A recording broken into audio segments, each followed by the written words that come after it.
You stopped trying a while ago. Not dramatically. Not with a speech or a decision you announced to anyone. You just quietly stopped. Stopped adjusting yourself before you walked into a room. Stopped editing what you were about to say before you said it. Stopped watching other people to see if you were doing it right. You just stopped. And something settled in you when you did. You remember what it felt like before that. The low-level hum of it, always running in the background, watching how other men talked and trying to figure out what frequency they were on, laughing a little too quickly sometimes, staying a little too long, agreeing with things you did not fully agree with, just to keep the temperature in the room comfortable. You were not being fake exactly. It was more subtle than that. It was this constant low-effort performance, this quiet management of how you were coming across. And it was exhausting in a way you could not name at the time because it never fully stopped. It was just always there, just underneath everything. You carried it into work, into social events, into conversations that should have been easy, but never quite were. Even in rooms where you knew people, even with people who were supposed to know you, there was still this background process running, this monitoring, this slight readiness to adjust if the room required it. You did not call it anything. It did not have a name. It was just part of how you moved through the world. You tried in different ways at different points. In your 20s, maybe you tried through output, through doing things that would make sense to other people, choosing paths that had recognizable shapes, getting the credentials, showing up in the places where the kind of man you were supposed to be would show up. And you fit in on paper. You checked the right boxes. But there was always this gap between the version of you that other people saw and the version of you that you went home to. And you got used to living in that gap. You stopped mentioning it. You stopped even looking at it directly most of the time. You just operated from it. You did what was expected, and then you went somewhere quiet and you were yourself again. That became the rhythm, the performance and then the release, the crowd and then the solitude. For a long time, you told yourself that was just how it was, that everyone did some version of this, that the gap between your public self and your private self was just part of being an adult. Maybe you even believed it, because for a while the performance worked well enough. You got included, you got along. People seemed to like the version of you they were getting access to. And that felt like something, even if it was not quite the thing you were actually looking for.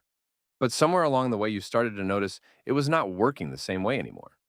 The performance was getting harder to justify. The return on it was getting smaller.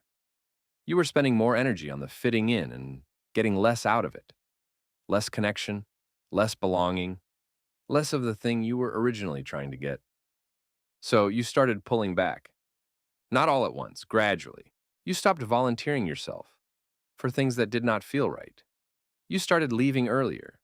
You got quieter in groups. You stopped explaining yourself when you did not want to do something. And some people noticed. Some people pushed back on it, called you distant, called you antisocial, told you that you had changed. You did not argue. You did not explain. You just nodded and let them think what they thought. Because arguing would have required you to justify something you did not fully have words for yet. There was also this. The moments where you did try to explain it, it came out wrong. It sounded like you were complaining, or like you thought you were better than everyone, or like you were making a bigger deal out of something that other people just handled without all this internal processing. So you stopped trying to explain that too. You kept it where you kept most things, inside, quiet, yours. What most people never understood is that the pulling back was not about them. It was not rejection. It was not arrogance. It was not some statement you were making. It was just that the cost of fitting in had finally exceeded what you were getting from it. And once you saw that clearly, you could not unsee it. You were spending enormous amounts of energy managing other people's comfort, softening your edges, compressing your actual thoughts into shapes that were easier for other people to hold. And in return, you were getting inclusion in spaces that never actually felt like yours. That is not a trade most men examine. They just keep making it because the alternative feels too uncomfortable. Being on the outside feels like failure, like something went wrong, like you did not do it right. But for some men, there comes a point where the outside stops feeling like failure and starts feeling like clarity. Psychologists who study social belonging describe two distinct patterns in how men relate to group identity. The first pattern is external calibration. The man in this pattern continuously reads his social environment and adjusts his presentation to maintain acceptance. His sense of self is partly constructed through the feedback he gets from others. He needs to be included to feel whole. The second pattern is internal anchoring. The man in this pattern has a stable internal reference point that does not shift much based on external feedback. He can be in a room full of people who do not understand him and still feel like himself. He does not need the room to confirm him. Most men operate somewhere on the spectrum between these two. But men who have been through enough social friction, enough experience of performing for acceptance, and still not getting real connection, often move toward the second pattern over time. Not by choice exactly, more by accumulation. They tried the external calibration long enough to learn that it did not deliver what it promised, and so they stopped relying on it. This shift tends to show up in specific ways. Many of these men become more selective over time rather than less social. They do not avoid people, they become precise about which people. They would rather have one real conversation than 12 comfortable ones. They often have a high tolerance for solitude that other people misread as loneliness.